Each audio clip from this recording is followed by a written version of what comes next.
Alhamdulillah, alhamdulillahirabbil alamin.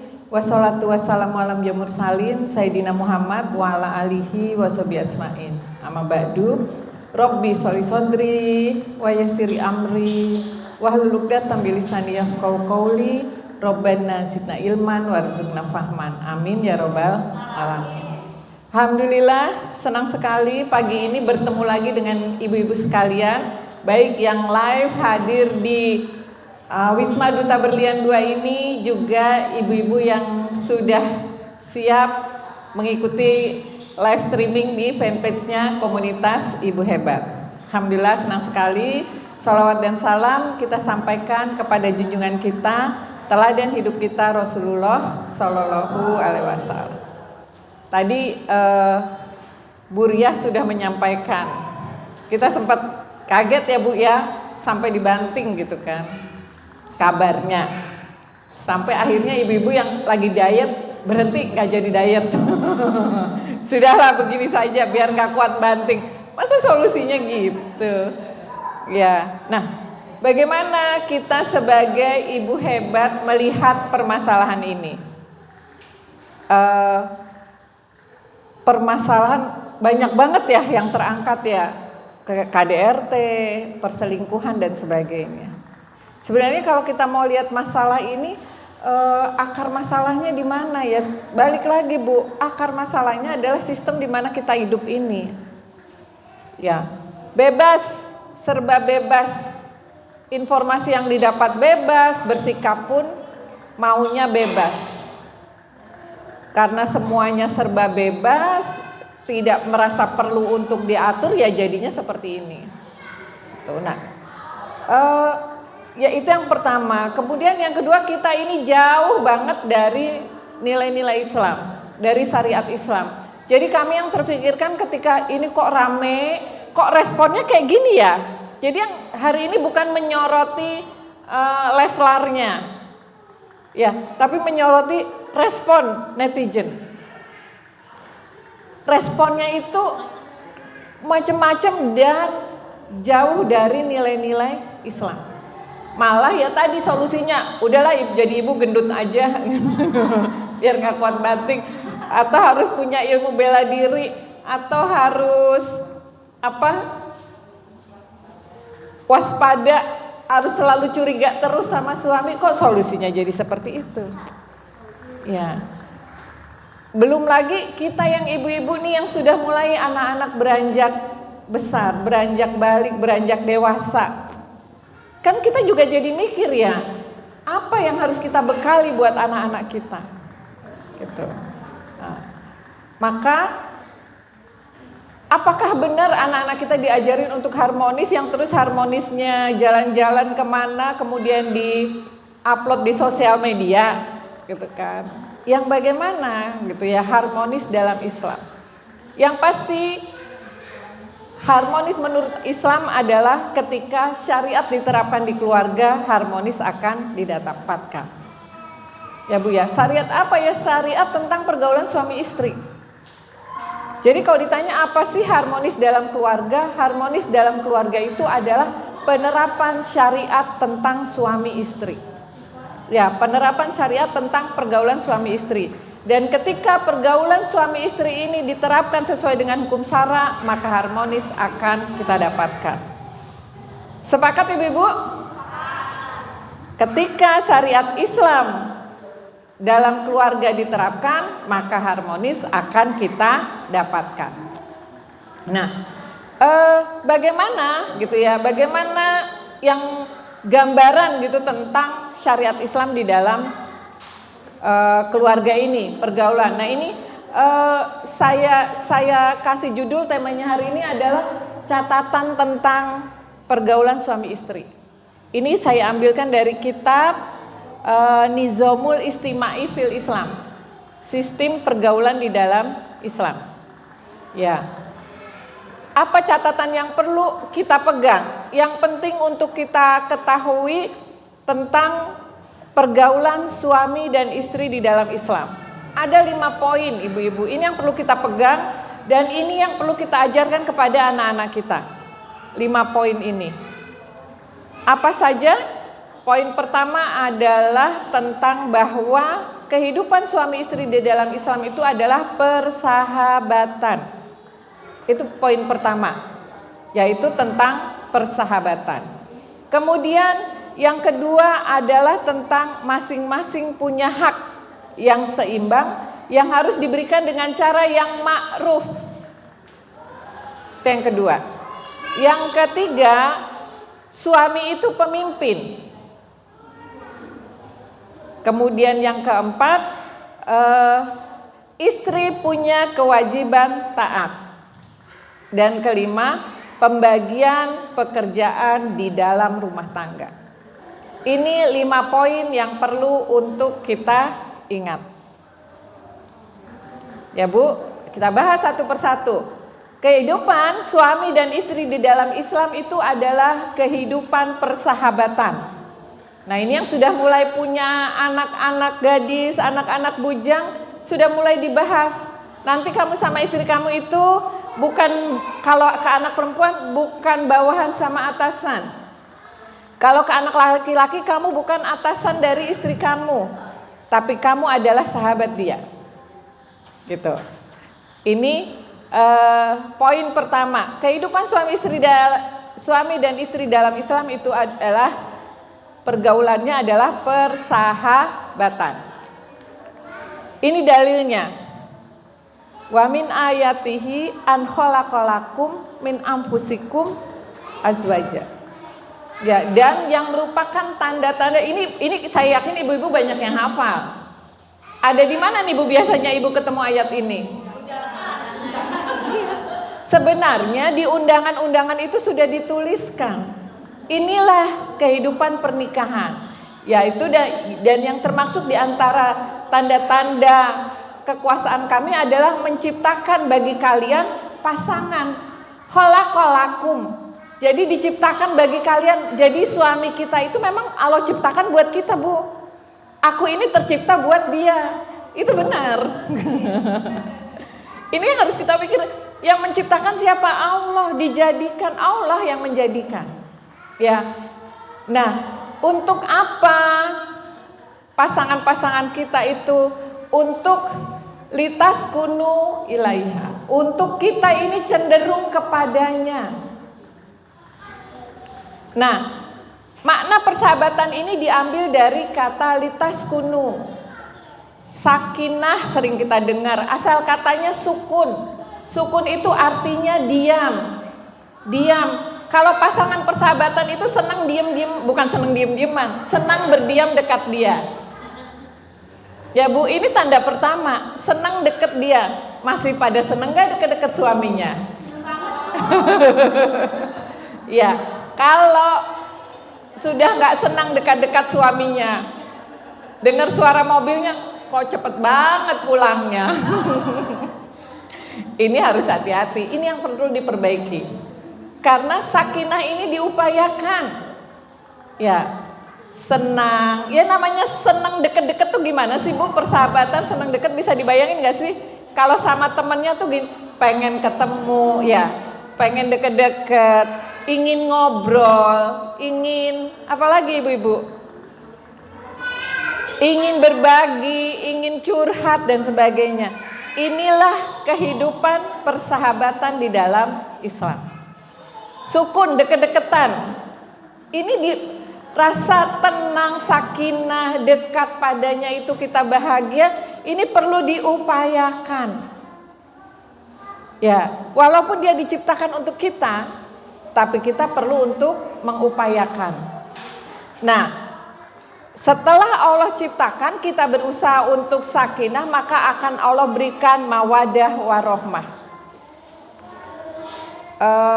Ulama menafsirkan kalau sakinah itu diupayakan, mawadah warohmah itu akan Allah berikan kalau kita sudah berusaha untuk sakinah, berusaha deket-deket, berusaha ngobrol, berusaha mencintai, berusaha senang. Ini, jadi persahabatan dalilnya mana ini? Kehidupan suami istri adalah sakinah yang dikejar, yaitu persahabatan. Nah, persahabatan ini juga bisa dilihat dari Rasulullah menegaskan kepada kita. Dari Aisyah, jalurnya dari Aisyah, Aisyah radhiyallahu anha mengatakan khairukum, yang terbaik di antara kalian adalah khairul li akhi. Sebaik-baik kalian adalah sebaik-baik kalian adalah orang yang paling baik kepada keluarganya. Wa ana khairu li ahli, dan aku ini paling baik kepada keluargaku, kata Rasulullah. Nah, sakinah ini akan muncul kalau kita berusaha untuk menjadi orang yang paling baik kepada keluarga kita. Caranya, kalau kita di KIH udah sering banget bahasnya ya ibu-ibu, dengan apa bu? SKM DH3, guyur cinta. Sakinah ini kalau kita berusaha untuk guyur cinta, sakinah ini insya Allah akan kita dapatkan. Kalau yang udah berasa males deket-deket bapaknya, maka guyur cinta. Lah udah saya guyur cinta, bapaknya garing, kita fokus pada yang di dalam kuasa kita. Ini prinsip ibu hebat. Guyur cinta, fokus yang di dalam kuasa kita. Gitu. Itu yang pertama. Kemudian yang kedua adalah masing-masing memiliki hak yang seimbang, yang diberikan dengan cara yang ma'ruf. Kata ma'ruf ini saya merahin, saya tebelin, karena ini poinnya. Sakinah tadi akan didapat kalau kita memberikan dengan cara yang ma'ruf, memenuhi hak dengan cara yang ma'ruf. Nah, di surat Al-Baqarah 228. Auzubillahi minasyaitonirrajim. Bismillahirrahmanirrahim. Walahunna mislu ladzi, dan pada mereka ada hak yang semisal yang harus diberikan dengan cara yang ma'ruf. Walahunna mislu ladzi alaihinna bil ma'ruf. Atas mereka ada hak yang sama yang harus kita berikan dengan cara yang ma'ruf. Istri memberikan hak suami dengan cara yang ma'ruf, suami memberikan kepada istri dengan cara yang ma'ruf. Ini perlu kita ajarkan kepada anak-anak kita. Nanti itu kalau ngasih gaji ke istrinya jangan dilempar ya. Jangan sambil cemberut. Gitu, tapi sambil dikasih lope-lope. Nanti itu kalau masakin suaminya jangan sambil cemberut ya, bikinin kopi jangan sambil cemberut ya. Itu cara yang ma'ruf. Masing-masing punya hak yang seimbang yang diberikan dengan cara yang ma'ruf. Jadi bukan cuma sekedar suami istri itu menjalankan hak dan kewajibannya masing-masing, tapi ada catatan ma'ruf. Nah, Imam Ibnu Abbas itu sampai menuliskan seperti ini. Aku berdandan untuk istriku sebagaimana aku ingin istriku berdandan untukku. Ya, dan aku memberikan hak kepada istriku sebagaimana aku ingin juga dia memberikan hak kepadaku. Kenapa? Karena Allah sudah menurunkan ayat ini. Walahunna mislul ladzina bil ma'ruf, dan atas mereka itu ada yang mislul ladzi alaihina bil ma'ruf. Ada hak yang sama, yang seimbang atas mereka yang akan diberikan dengan cara yang ma'ruf. Ini Imam Ibnu Abbas.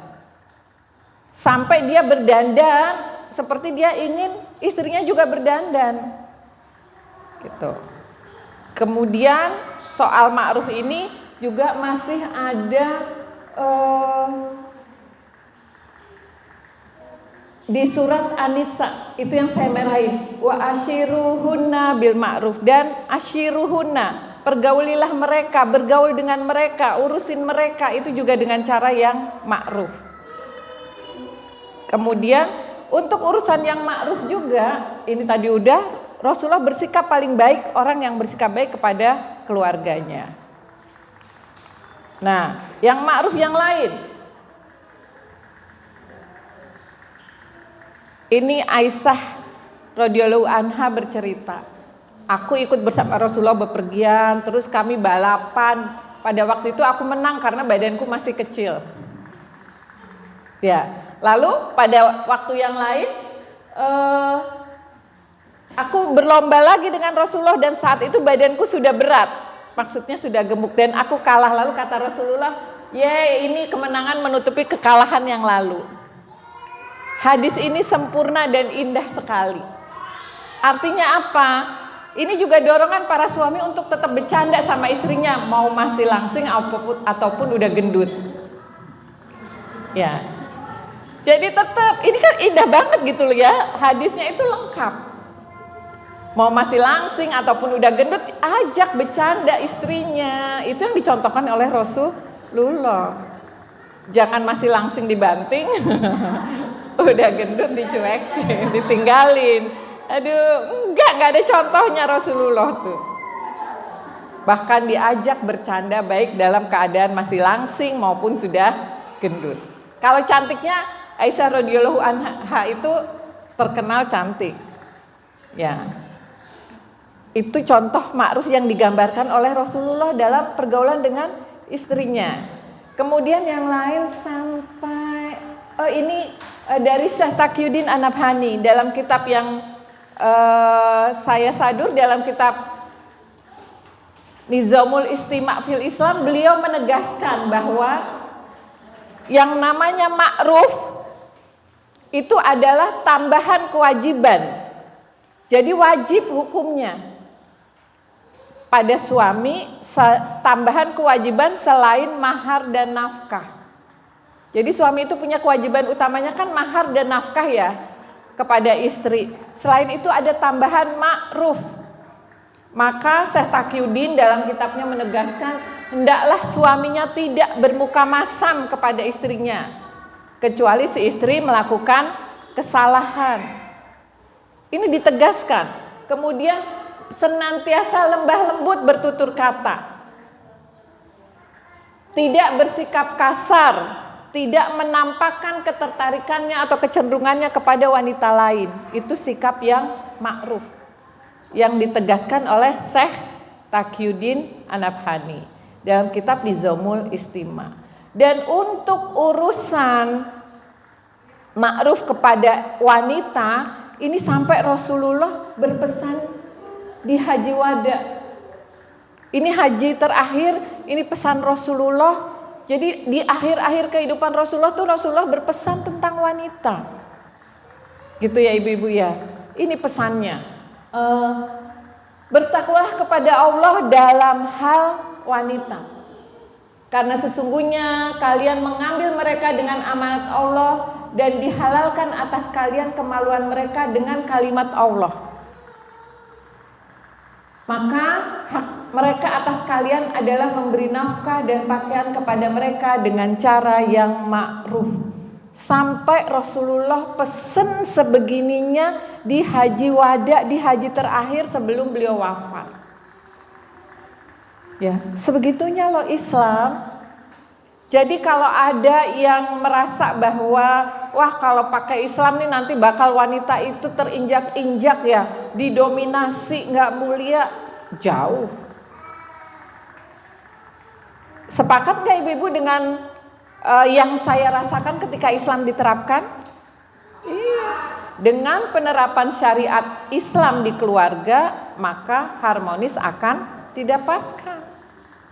Kebayang nggak kalau ma'ruf ini baru poin 1-2 aja, udah rasanya bakal harmonis nggak sih keluarga tuh?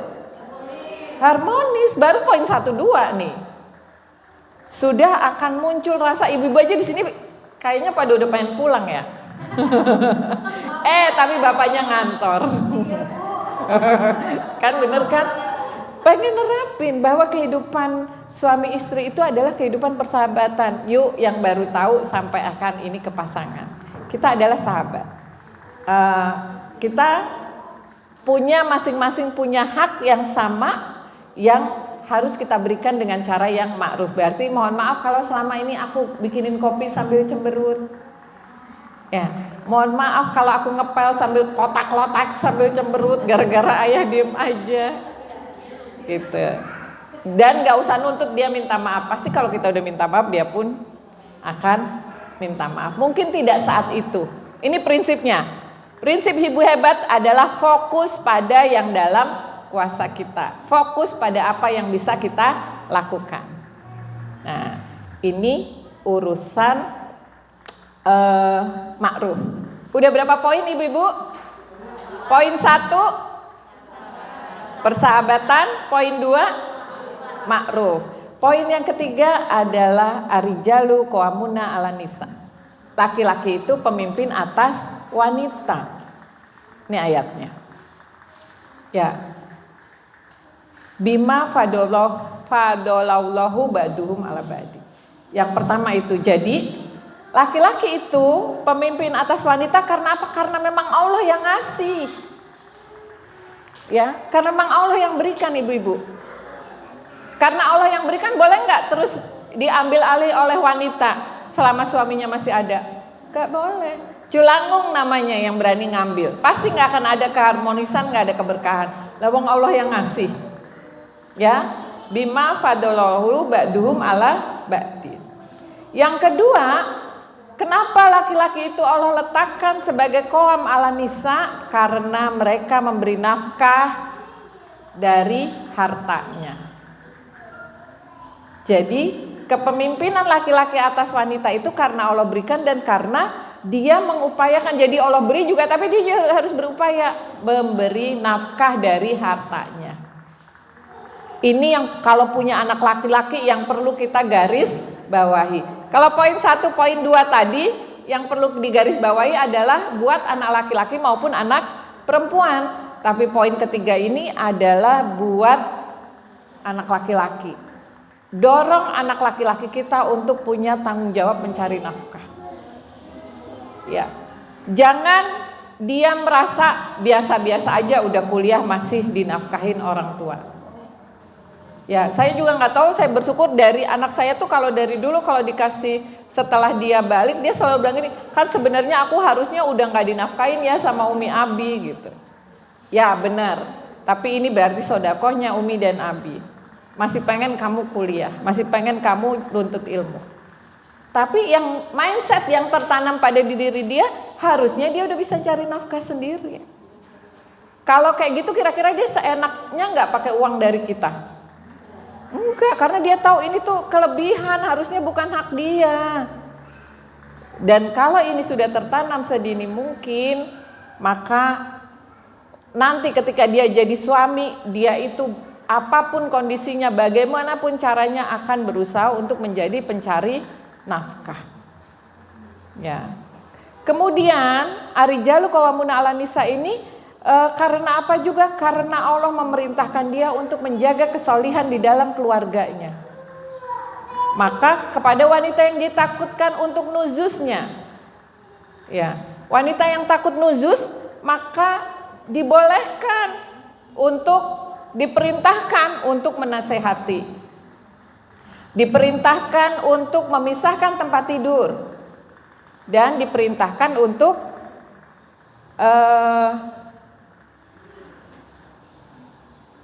memukul. Nanti kita bahas. Ada yang berpikir, loh katanya penerapan syariat Islam akan membuat harmonis, kok boleh mukul? Berarti Islam boleh dong melakukan KDRT. Nah, nanti kita akan bahas. Tapi kita baru bahas bahwa Islam dalam kategori suami sebagai pemimpin itu satu karena Allah memerintah, diberikan oleh Allah. Yang kedua karena nafkah yang dia berikan dari hartanya. Yang ketiga karena dia bertanggung jawab terhadap kesolihan anggota keluarganya. Ini keamanan dulu ya. Bertanggung jawab terhadap keamanan keluarga itu pada ayah, dan bertanggung jawab kepada kesolihan keluarga. Nah, kita bahas tentang yang terus yang tadi itu yang boleh mukul, berarti ngebolehin KDRT kah? Bener ya? Kekerasan dalam rumah tangga. Karena ini yang sering diserang oleh musuh-musuh Islam terhadap syariat Islam. Oh, Islam ngebolehin KDRT, boleh mukul istri. Makanya musuh-musuh Islam berpandangan bahwa kalau Islam diterapkan perempuan akan semakin sengsara. Perempuan akan semakin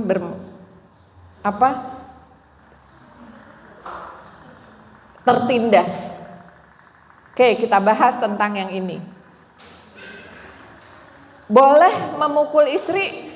Pukulan itu alternatif terakhir, ibu-ibu. Alternatif pertamanya kalau istri nuzuz itu apa sih? Istri yang durhaka. Ya. Istri yang durhaka pada suami, artinya durhaka tuh yang nggak nurut, melanggar perintah Allah gitu ya. Kemudian kan kalau yang haram ya tetap haram, yang makruh tetap makruh. Tetapi kalau di dalam rumah yang mubah itu jadi wajib kalau suami memerintahkan. Mah ambilin kerupuk mah, jadi wajib. Wajib, mah bikinin kopi mah, jadi wajib. Yang mubah jadi wajib, yang sunnah ya tetap. Kalau suami nyuruh ya jadi wajibnya karena suami nyuruh di dalam rumah.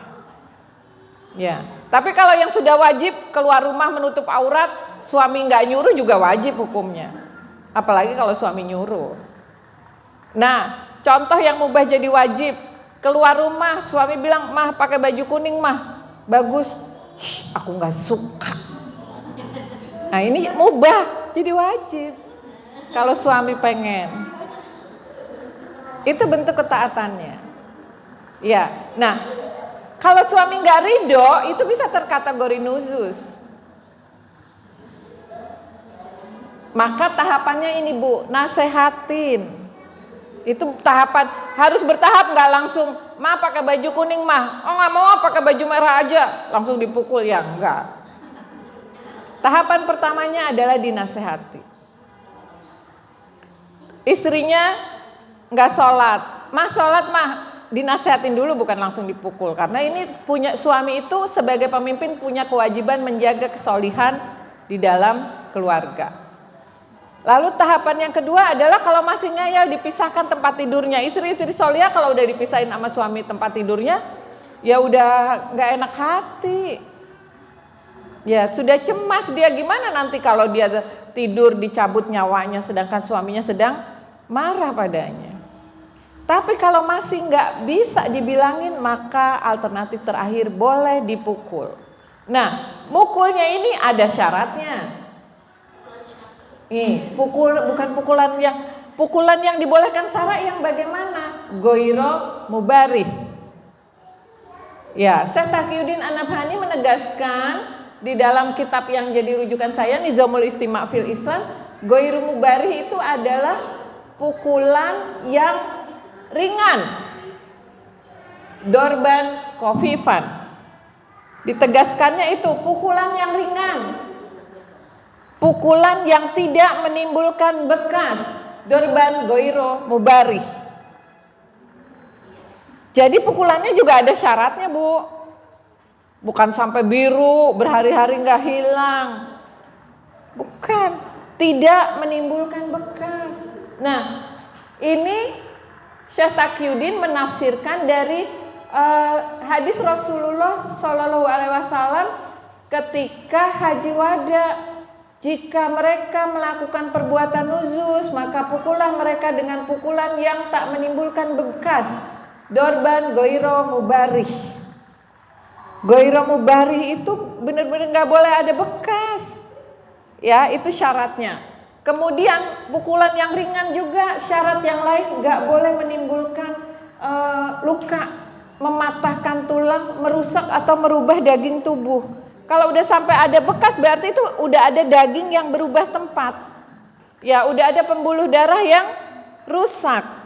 Ini disyaratkannya seperti ini. Pukulan yang tidak menyakitkan. Kemudian anggota tubuhnya juga nggak boleh sembarangan, kepala dikeplak. Ya.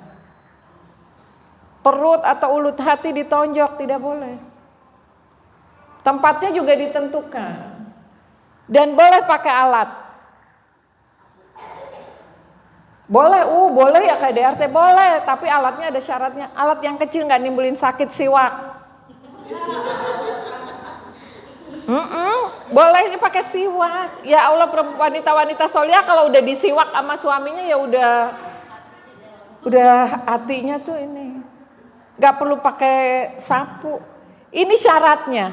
Jadi ibu-ibu, please tolong bantu sebarkan syariat Islam yang mulia ini. Ya, bukan Islam membolehkan KDRT. Bahkan kalau kayak gini, Malah mencegah KDRT nggak Bu? Mencegah. Ya suami juga mikir, marah nyari siwak dulu gitu, hilang, udah capek udah hilang marahnya. Ya kan, nyari sikat gigi dulu. Marah udah marah tapi mikir dulu nih, nggak boleh nyakitin, nggak boleh gini, nggak boleh gini. Itu syarat pukulan yang dibolehkan. Jadi benarkah Islam membolehkan KDRT? Enggak banget. Ya, tapi orang yang nggak belajar Islam hanya mengatakan boleh maka pukullah, dari kalimat itu udah langsung menyimpulkan Islam ini membolehkan KDRT. Maka itulah ya sahabat ibu hebat semua, mau yang di rumah mau yang di fanpage-nya komunitas ibu hebat, pentingnya kita terus belajar, terus update ilmu. Jangan ilmunya kita cuma dapat dari sosial media yang kita nggak tahu sumbernya dari mana. Bisa jadi malah sumbernya dari para feminis, dari musuh-musuh Islam yang sekarang menggunakan pakai istilah-istilah yang Islami. Banyak saya temukan kalau ada, dan ibu-ibu kita harus curiga ya Bu ya, kok ini kata anak saya sih ngitung 5, ada 5 public figure yang diangkat kasusnya terkait dengan perselingkuhan, KDRT, kok bareng-bareng. Ya, kok bareng-bareng, ada apa ini gitu kan? Kok dikaitinnya dengan terus Islam, kok dikaitinnya dengan hukum-hukum, kita harus curiga. Begitulah cara musuh-musuh Islam menjauhkan kita dari syariat Islam. Nah, masalahnya kita ngaji. Bagaimana dengan anak-anak kita yang setiap hari hidupnya di dunia maya? Kalau kita nggak mengajarkan pada mereka, apa jadinya anak-anak kita ini ibu-ibu? Ya, penting banget ilmu ini untuk disebarkan ke anak-anak kita. Selain ya tadi bahwa salah satu yang dikampanyekan kan ini, banyak banget yang nulis kayak gini. Ya ampun, yang bucin kayak begitu aja selingkuh gitu ya, mau nyari laki-laki setia di mana? Jadi nggak berani nikah, jadi serem nikah. Nggak nikah tapi pergaulan bebas. Kan akhirnya ke sana. Udah punya anak, anaknya sakit gini-gini, jadi males punya anak. Solusinya child free. Kalau yang seperti itu yang masuk di kepala anak-anak kita gimana ibu-ibu? Lah saya mah sama ibu-ibu yang hadir hari ini yang di fanpage-nya komunitas hebat, percaya gitu, kita ngaji tiap minggu, bahkan seminggu kita bisa berkali-kali. Tapi bagaimana dengan anak-anak kita? Siapa yang melindungi mereka dari berita-berita yang ada di sosial media? Selanjutnya, bahkan ada penegasan haram menampar istri. Ya, ini ada penegasan. Siapa bilang Islam pro KDRT? Nabi SAW pernah ditanya seorang laki-laki, apa hak seorang istri atas suaminya? Nabi menjawab, kamu beri dia makan jika kamu makan. Kamu beri dia pakaian jika kamu berpakaian. Jangan kamu pukul wajahnya. Jangan kamu jelek-jelekkan dia. Jangan kamu menjauhkan diri darinya kecuali masih di dalam rumah. Gak boleh diusir. Makan, kasih makan. Kamu pakai baju, kasih baju. Jangan jelek-jelekin. Kan sekarang banyak bercanda-bercanda sih suami-suami yang jelekin istrinya di luaran sana. Kayaknya bercanda-bercanda padahal dia sudah melanggar syariat Allah. Nauzubillah min zalik. Ini pesan Rasulullah. Maka suami yang terbaik adalah tak memukul. Walaupun memukul itu boleh. Imam Syafi'i meriwayatkan bahwa Nabi SAW bersabda, orang yang terbaik di antara kamu tak akan pernah memukul istrinya. Ada penegasan. Dari mana orang bisa punya kesimpulan bahwa Islam membolehkan KDRT? Kesimpulan itu hanya muncul dari orang-orang yang dengki kepada syariat Islam. Kesimpulan itu hanya muncul dari orang-orang yang ingin menjauhkan kaum muslimin dari syariat Islam yang mulia. Padahal Dengan menerapkan syariat Islam di dalam keluarga, harmonis pasti akan didapatkan. Itu terkait dengan kepemimpinan suami. Satu apa Bu? Catatan pergaulan suami istri dalam keluarga? Persahabatan, ma'ruf. Suami itu pemimpin. Ya Bu ya, jadi tetap ma'ruf, tapi kalau ada apa-apa kebijakan itu yang dari suami. Karena apa? Karena Allah yang memberikan. Karena apa? Karena dia menafkahi keluarganya dari hartanya. Karena apa? Karena dia punya kewajiban menjaga keamanan anggota keluarganya. Keamanan itu sekaligus kemuliaan. Karena apa? Karena dia punya kewajiban menjaga kesolihan di dalam keluarganya. Maka Allah berikan hak-hak tertentu. Yang keempat, ada yang ingat yang keempat apa ibu-ibu? Ketaatan istri. Tentang ketaatan istri. Bicara tentang ketaatan istri, balik lagi di surat Al-Baqarah 228. Ini salah Bu, maaf. Bukan 288. Auzubillahi minasyaitonirrajim. Walahunna mislul ladzi alaihinna bil ma'ruf. Tadi udah ya, atas mereka para wanita ada hak yang semisal, yang sama, yang seimbang, yang diberikan dengan cara yang ma'ruf. Lanjutannya walirijali, dan atas laki-laki alaihinna, atas mereka itu darajah, tingkatan yang lebih. Allah yang ngasih, Allah yang menciptakan kita, laki-laki itu punya tingkatan yang lebih.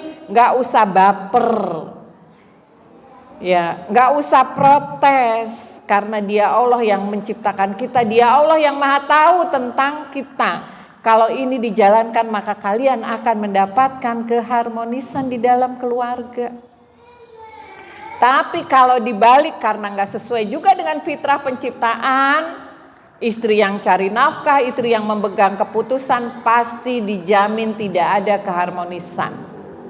Saya sudah melihat banyak klien-klien saya, keluarga-keluarga yang tidak harmonis, mulainya dari tumpang tindihnya, kebalik-baliknya peran. Gitu. Karena Allah yang ngasih derajatnya lebih gitu ya. Gak perlu komplain. Lalu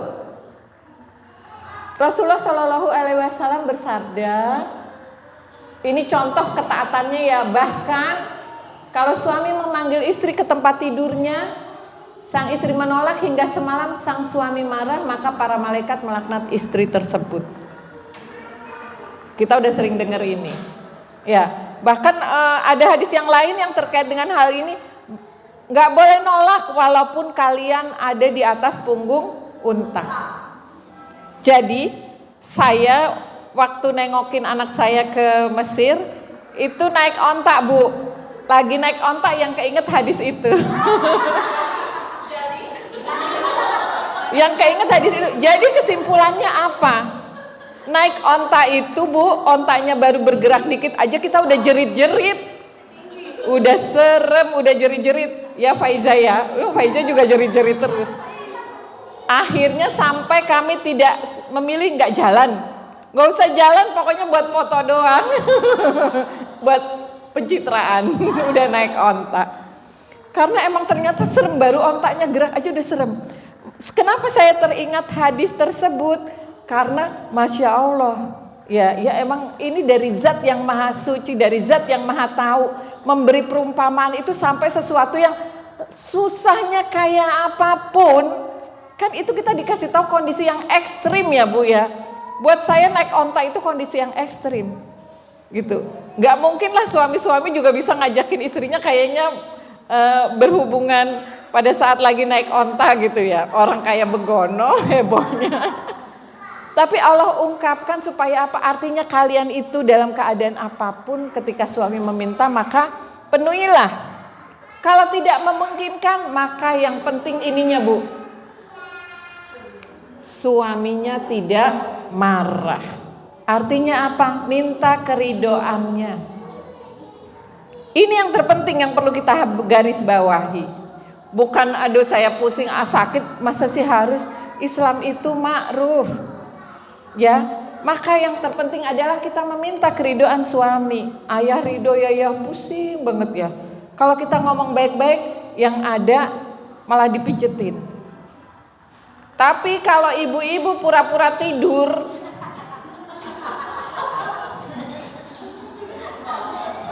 dan suami tidak ridho, maka sepanjang malam malaikat akan melaknat wanita tersebut. Ya, ketaatannya sampai seperti itu, digambarkan dalam keadaan yang ekstrim. Kemudian yang lain, hadis riwayat Ahmad, Rasulullah berpesan, perhatikan posisimu terhadap suamimu. Jadi ini hadis lengkapnya, ada seorang wanita nanya ke Rasulullah, terus Rasulullah nanya, kamu punya suami enggak? Gitu. Jadi lengkapnya gitu. Kamu punya suami enggak? Punya. Perhatikan posisimu terhadapnya.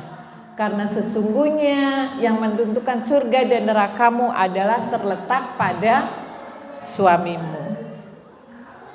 Bu, surga neraka kita pada suami, Bu. Apapun kebaikan. Ya, apapun kebaikan yang kita lakukan, kalau suami nggak ridho gitu, maka nggak akan kita dapatkan surga.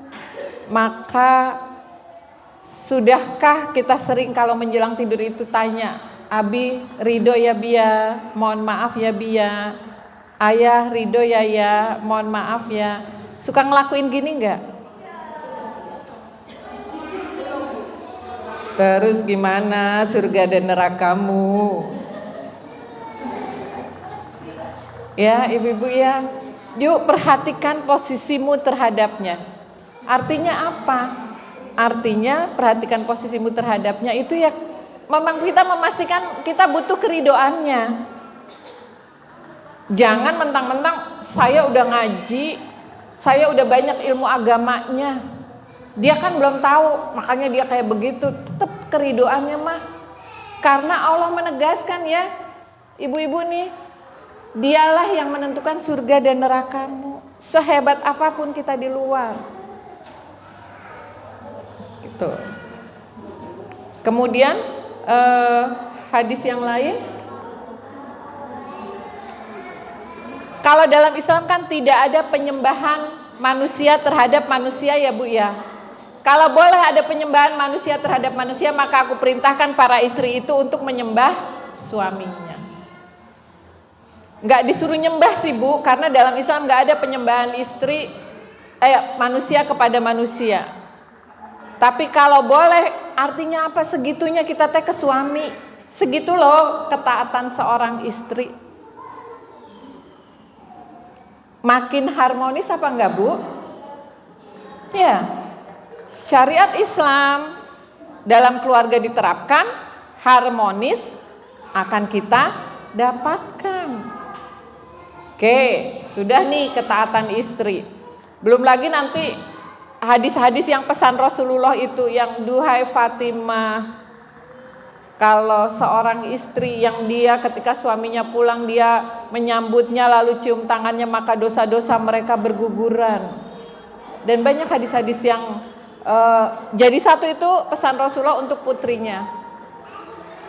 Udah tahu ya hadis itu ya ibu-ibu, hadis riwayat Abu Daud, pesan Rasulullah untuk putrinya, di searching deh. Ibunya sering baca, dikasihin ke anak gadisnya. Itu ketaatan istri. Udah berapa Bu? 4. 1 persahabatan. 2 3 suami adalah pemimpin. 4 ketaatan istri. Dan yang terakhir, yang kelima adalah pembagian tugas di dalam keluarga. Ramai kan ya di sosial media ya, tugas suami itu memberi nafkah istri. Ngasih nafkah itu sampai nyuapin. Maka istri itu tidak wajib masak, tidak wajib beberes, wajibnya hanya ngurus anak dan disuapin sama suami. Kira-kira kalau ini yang didengung-dengungkan harmonis akan datang nggak Bu? Apalagi sistem hidup kapitalis. Emang ada hadisnya? Ada. Disampaikannya oleh seorang sahabat Sa'ad bin Abi Waqqas. Memang ada hadisnya Bu. Ya nanti kita bahas terakhir hadisnya. Nah bagaimana Islam pembagian pekerjaan di dalam keluarga? Ya, pembagian pekerjaan di dalam keluarga itu sebagaimana yang Rasulullah tetapkan kepada putrinya Fatimah radhiyallahu anha. Jadi Rasulullah ketika berkunjung kepada Fatimah radhiyallahu anha, Rasulullah itu mendapati putrinya sedang menangis. Kenapa menangis? Duhai ayahku, aku lelah, aku bosan dengan pekerjaan menggiling gandum ini, melelahkan, menyakiti tanganku. Banyak yang kayak gitu nggak Bu? Banyak zaman sekarang. Apa yang dilakukan oleh Rasulullah? Rasulullah mendatangi putrinya, mendengarkan keluhannya, lalu Rasulullah mengambil penggilingan gandum itu. Bismillah, atas izin Allah berputarlah. Maka dengan izin Allah penggilingan gandum itu berputar sendiri. Sambil bertasbih, terdengar tasbih saat penggilingan gandum itu berputar. Sambil Rasulullah ngelemparin biji gandum ke penggilingan. Penggilingannya terus berputar. Sambil bertasbih. Lalu Rasulullah atas izin Allah berhentilah. Maka berhentilah. Apa yang Rasulullah sampaikan kepada putrinya? Duhai Fatimah, sesungguhnya bisa saja aku meminta kepada Allah penggilingan ini berputar sendiri. Tapi aku tidak melakukan itu. Kenapa? Karena sesungguhnya Allah sudah menyiapkan untuk menuliskan kebaikan-kebaikan karena yang engkau lakukan. Sesungguhnya sudah disiapkan, dosa-dosa sudah siap untuk digugurkan. Dan derajatmu akan dinaikkan karena pekerjaanmu itu. Rasulullah sayang gak sih sama Fatimah radhiyallahu anha? Putri paling dicintai.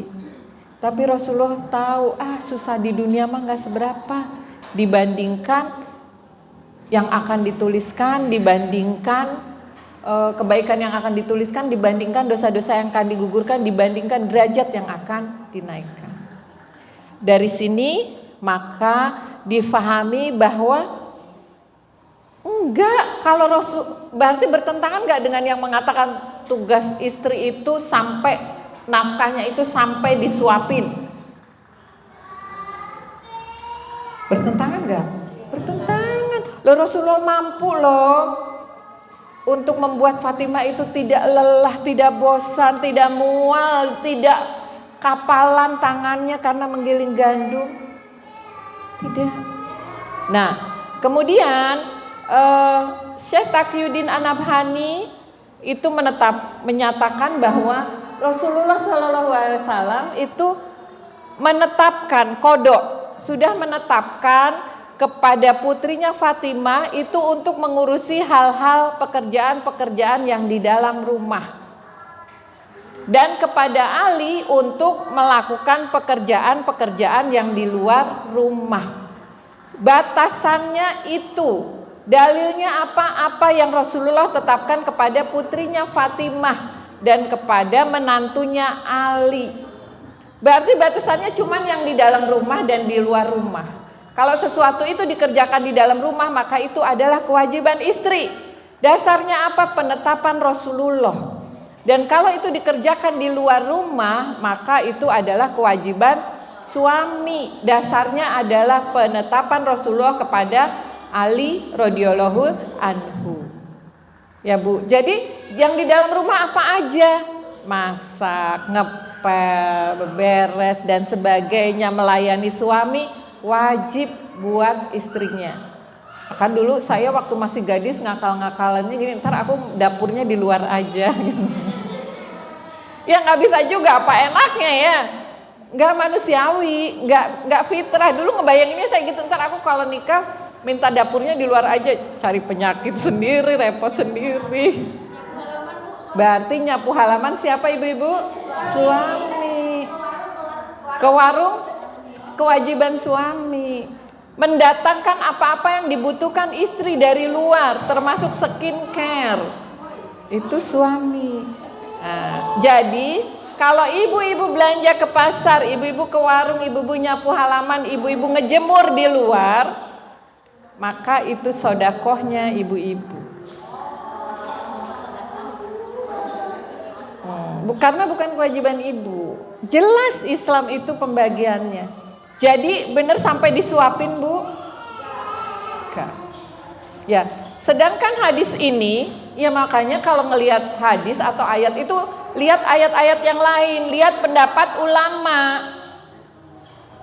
Bukan cuma satu hadis atau satu ayat. Hadis ini Imam Nawawi menafsirkan bahwa ini adalah aktivitas yang bentuknya menunjukkan kemesraan keluarga-keluarga muslim. Pasti kalau sampai nyuapin istri itu dalam rangka bercanda, dalam rangka menumbuhkan cinta. Gitu. Dan ketika itu dilakukan untuk mendapatkan keridhaan Allah, maka berpahala. Imam Nawawi menegaskan bahwa sesuatu yang tidak bertentangan jika dilakukan dan menambah kebaikan, diniatkan karena Allah akan mendatangkan pahala. Udah bisa menempatkan, Bu? Ntar kalau ada yang bikin status gitu tolong sampaikan ya tafsir dari Imam Nawawi. Kemudian hadis Rasul dan penetapan yang dituliskan oleh Syekh Taqiyuddin An-Nabhani. Itu ibu-ibu catatan tentang pergaulan suami dan istri di dalam Islam. Ada 5 poin. 1, 2, 3, 4, 5. Iya, udah cuman itu doang. Kalau itu dijalankan, ketika syariat Islam tentang keluarga dijalankan, maka harmonis pasti akan didapatkan. Ini yang penting kita tularkan kepada anak-anak kita. Nah, bagaimana menularkannya? Jadikan itu cita-cita kita untuk menularkan. Maka tularkan dengan cita. C-nya apa? Cintanya diguyurin. Ya. I-nya apa? Ilmunya diajarkan. T-nya apa? Tauladan dicontohkan. A-nya Allah yang jadi tujuan. Jadikan mengajarkan anak-anak supaya menerapkan syariat Islam di dalam keluarga untuk mendapatkan keharmonisan dalam keluarga kita itu dengan cita. Apa, Cek? Cintanya diguyurkan. I-nya ilmunya diamalkan, diajarkan dulu ke anak-anak. Tauladan dicontohkan dan tetap Allah jadi tujuan, semua itu kita lakukan. Itu ibu-ibu bahasan untuk hari ini. Saya kembalikan kepada Bu Ria. Jangan lupa untuk like, share, dan subscribe.